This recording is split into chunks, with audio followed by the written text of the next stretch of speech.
This is a video lesson for is it a vector or is it a scalar? The learning target for this lesson is I am learning to describe a scalar or vector quantity using magnitude and direction. The success criteria for this lesson are I can describe a scalar as a number with only magnitude. I can describe a vector as a quantity with both magnitude and direction, and I can visually model vectors as arrows. Also, I can notate symbols for vector quantities. So, first question, is it a scalar? So a scalar has only magnitude. So a scalar is a number that we've always used prior to taking AP Physics 1. So we're just talking about any regular old number here. So magnitude is, we're talking about the size of the number. So any number. Examples would be distance and speed. Those are both examples of scalars. So next is it a vector? So what are we talking about when we talk about vectors? So a vector, on the other hand, as opposed to a scalar, has both magnitude, or the size, but it also has direction. So an example of a vector would be position. So it has both size and magnitude. Displacement, which we'll learn a lot about, it has size and direction.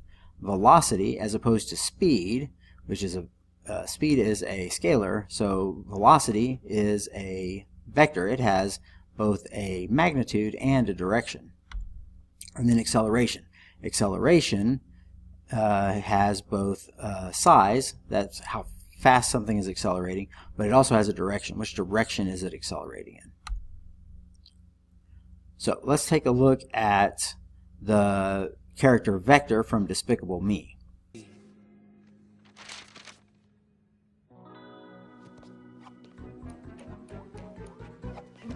I'm applying for a new villain loan. Go by the name of Vector.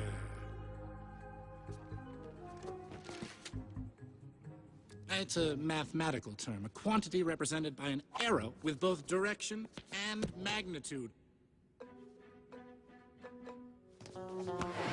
Vector! That's me, because I'm committing crimes with both direction and magnitude. Oh yeah! So if you ever forget exactly what a vector is, you can think of the character Vector from Despicable Me who's committing crimes with both magnitude and direction. Okay, so let's learn how to draw a vector. So first you draw an arrow. The length of the arrow is proportional to the actual magnitude of the vector. And then the direction of the arrow is the direction that the vector is going in.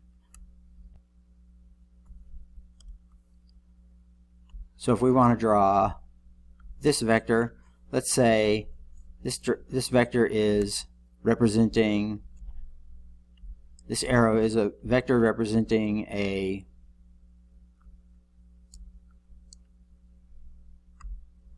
-10-meter long vector, and it has an angle of, let's say, 25 degrees. And then let's draw another vector. This vector is, say, representing a vector that is moving at, it's a velocity vector, so it's moving at 25 meters per second, and it is traveling north. So that's how you would draw a vector. It's a couple of examples.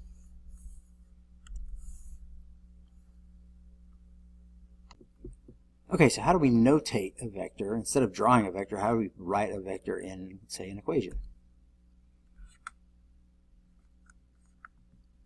So in equation form, we put an arrow above the symbol of the vector. So here we have a kinematics equation for velocity. So we have velocity is a vector, so we have a little v with an arrow above it. Then we have v naught with an arrow above it, plus a, and that's acceleration. So acceleration is a vector and has a little arrow above it times time.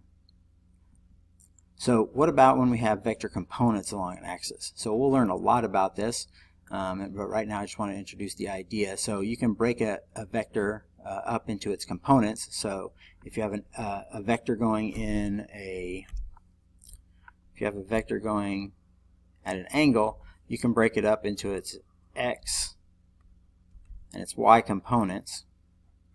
So this is the x-axis and this is the y-axis. So if we want to break that vector up into its x component, this is how we would do it.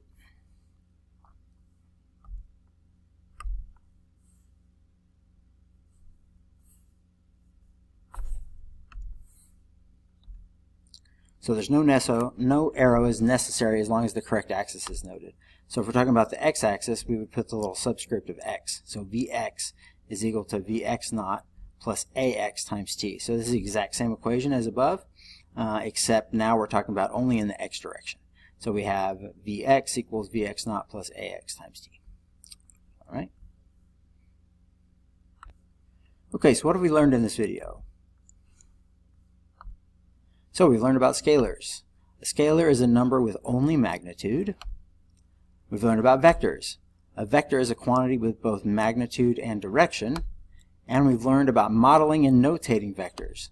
So vectors are modeled as arrows with appropriate lengths and directions, and symbols for vectors have arrows above them. All right, everybody, thanks a lot.